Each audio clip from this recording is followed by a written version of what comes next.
All right, time now for Consumer Confidential with KTLA 5's David Lazarus. All right, we're talking about Airbnb, tenants turning their apartments into that. Why is that something new? What's new here is that rather than just houses, single-family dwellings, apartments are now going to be listed on Airbnb. Basically, Airbnb is following Zillow and Apartments.com into the online listings business, but there's a big catch.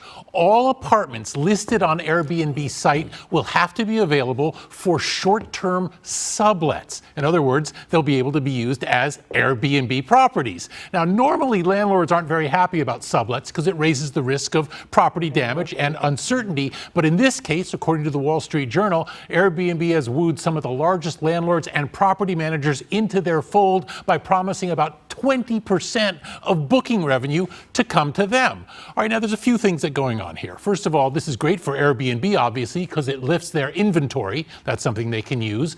Landlords have a new revenue stream, but a possible danger here is that to mitigate any uncertainty or risk, they might start raising rents. Think about the U.S. healthcare system for a moment. Anytime a middleman has inserted itself between doctors and patients, what happens?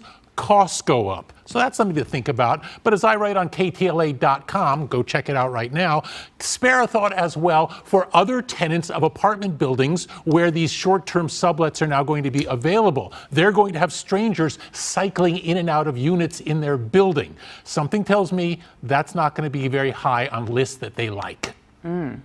All right, DoorDash letting some corporate workers go. Yeah, not a big surprise here. We've been seeing a lot of tech companies recalibrating as we came out of the pandemic. Many of these companies ramped up during lockdown, and now they find, hello, we've got too big a staff and not enough revenue coming in. So DoorDash is the latest to announce that they're going to be making cutbacks. In this case, about 1,250 jobs are being given the heave-ho. That's about 6% of the company's workforce. Now, that's not a huge surprise because DoorDash especially, it was a major pandemic play as people needed food delivered to their homes, and DoorDash hired a lot of people to help them do this. But what this really underlines, aside from the upheaval throughout the tech business, is that delivery is a really hard game to win at. In fact, since DoorDash went public in 2020, the company has had only a single profitable quarter. In the third quarter of this year, it reported a loss of nearly $300 million.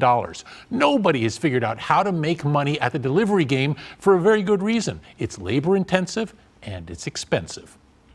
All right, this 4-day work week, we've been talking about it for a while. Duh, it would be good for us. Sweet. But also, apparently, it's good for the company as well. That's what's really interesting. Now, what we're talking about here, as we've been reporting for a few weeks now, as this study has been going on, a global experiment with 4-day work weeks has now concluded. And the 6-month test has found, what a surprise, it didn't do anything to harm productivity or profitability. In fact, if anything, things went up. Now, there's a few different tests going on. But in the case of this test, what it found for the dozens of companies that not just participated, but also partook in a survey afterwards, sales over the 6-month period went up by 38% compared with a year before. That's impressive, and it really speaks to the fact that productivity did not suffer at all. Moreover, workers, not surprisingly, loved 4-day work weeks. Not only did they remain productive, but they were happier, and as we know, happier workers are loyal workers.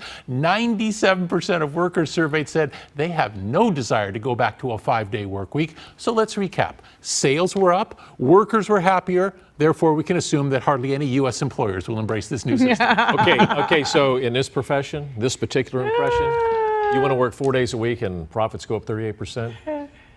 Yeah, not a good thing. Not going to work? Just saying. You know?